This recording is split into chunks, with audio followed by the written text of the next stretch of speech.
কেন হয় বিভিন্ন ধরনের বিরক্তি, অশান্তি, দুশ্চিন্তা, দুর্ভাবনা?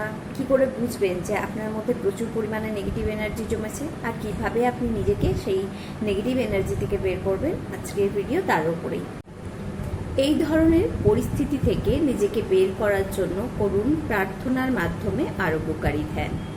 যখন মন খুব অশান্ত, অস্থির ভাব, কিছুই ভালো লাগছে না, কি করবেন কিছুই বুঝে উঠতে পারছেন না, সব কিছুই বিরক্ত লাগছে, তখনই আপনি নিজের হিলিং এইভাবে করতে পারেন। নমস্কার সকল বন্ধুদের, আমি পিঙ্কি চৌধুরী। আমার চ্যানেলে আপনাদের সকলকে স্বাগত জানাই।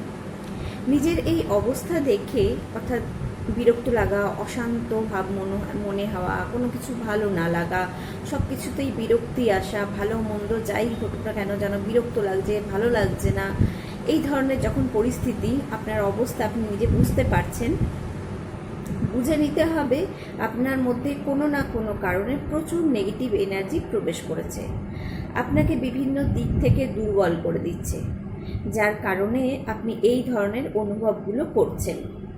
তখন আপনাকে যে কাজটা করতে হবে, এই কাজটা আপনার ভেতরের নেগেটিভ এনার্জিকে কিছুটা বের করে দেবে, তার সঙ্গে সঙ্গে আপনাকে আস্তে আস্তে আরও পজিটিভ দিকে এগোতে সাহায্য করবে।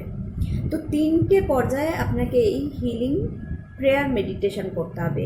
মেডিটেশন করার আগে যে দুটো কাজ করতে হবে সেটা হচ্ছে, 1 নম্বর, প্রথমে যেটা আপনাকে করতে হবে, এখন প্রচুর নেগেটিভ এনার্জি জমে গেছে, তো প্রথমেই চট করে যেটা কাজ করলে সঙ্গে সঙ্গেই অনেকটা পরিমাণে নেগেটিভ এনার্জি বেরিয়ে যায় শরীর থেকে, তো সেটা হচ্ছে কিছুটা লবণ 2 হাতের তালুর মধ্যে নিয়ে চোখ বন্ধ করে 5 মিনিট, হাতের 2 হাতের তালুর মধ্যে নিয়ে হাতটা জোর করে 5 মিনিট চোখ বন্ধ করে আপনাকে দেখতে হবে আপনার ভেতরের সমস্ত রকম নেগেটিভ এনার্জি, দুর্বলতা আপনার শরীর ও মন থেকে বেরিয়ে যাচ্ছে। তারপর লবণটাকে আপনাকে ড্রেন করে দিতে হবে, করে দিয়ে কলের নিচে, কল ছেড়ে দিয়ে কলের নিচে প্রবাহিত জলে কিছুক্ষণ, কয়েক সেকেন্ড আর কি, 30 সেকেন্ড মতন হাতটাকে ধুয়ে নিতে হবে। তারপর যেটা করতে হবে, এটা প্রথমে করলেন, দ্বিতীয়টা এবার আপনাকে কী করতে হবে, এবার আপনাকে প্রেয়ারের জন্য নিজেকে রেডি করতে হবে, প্রার্থনার জন্য, হিলিং প্রার্থনার জন্য। তো একটা প্রদীপ আপনাকে জ্বালতে হবে, প্রদীপের মধ্যে একটা কর্পূর গুঁড়ো করে দিয়ে দেবেন, তার মধ্যে ঘি দিয়ে, তেল দিয়ে, যা দিয়ে আপনার ভালো লাগে তাই দিয়ে একটা প্রদীপ জ্বেলে নেবেন, তার মধ্যে একটা কর্পূর গুঁড়ো করে দিয়ে রাখবেন, দিয়ে কিছুক্ষণ প্রদীপের আলোটাকে রেখে, প্রদীপটাকে দেখতে দেখতে, প্রদীপের আলোটাকে দেখতে দেখতে আপনি নিজের চোখটা বন্ধ করুন। চোখ বন্ধ করার পর আপনাকে যেটা করতে হবে, প্রার্থনা শুরু করতে হবে। তো কি বলে প্রার্থনা করবেন?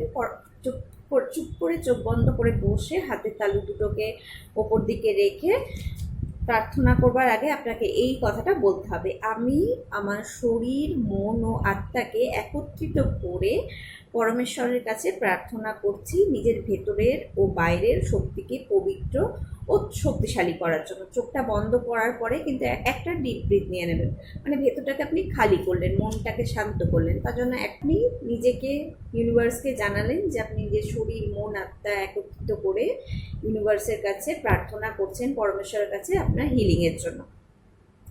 তারপর যেটা করতে হবে, 15 মিনিট আপনাকে যে কাজটা করতে হবে সেটা হচ্ছে, কয়েকটা শব্দ দিয়ে একটা লাইন তৈরি হয়েছে, সেই লাইনটাকে এই 15 মিনিট মনে মনে বলতে হবে আর নিজেকে পজিটিভ ফিল করতে হবে।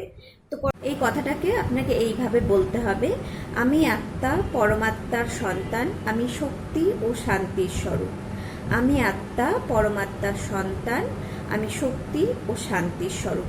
এইভাবে কিছুক্ষণ 15 মিনিট নিজেকে বলতে বলতে নিজের হিলিং করুন, আর দেখুন অবশ্যই উপকৃত হবেন। প্রথম হিলিংয়েই আপনি নিজেকে অনেক অনেক পজিটিভ ফিল করতে পারবেন, অনুভব করতে পারবেন। আজকে এতটাই। সকলে ভালো থাকুন, সুস্থ থাকুন। আমার ভিডিওটা যদি আপনাদের ভালো লেগে থাকে তো অবশ্যই আমার সঙ্গে থাকুন।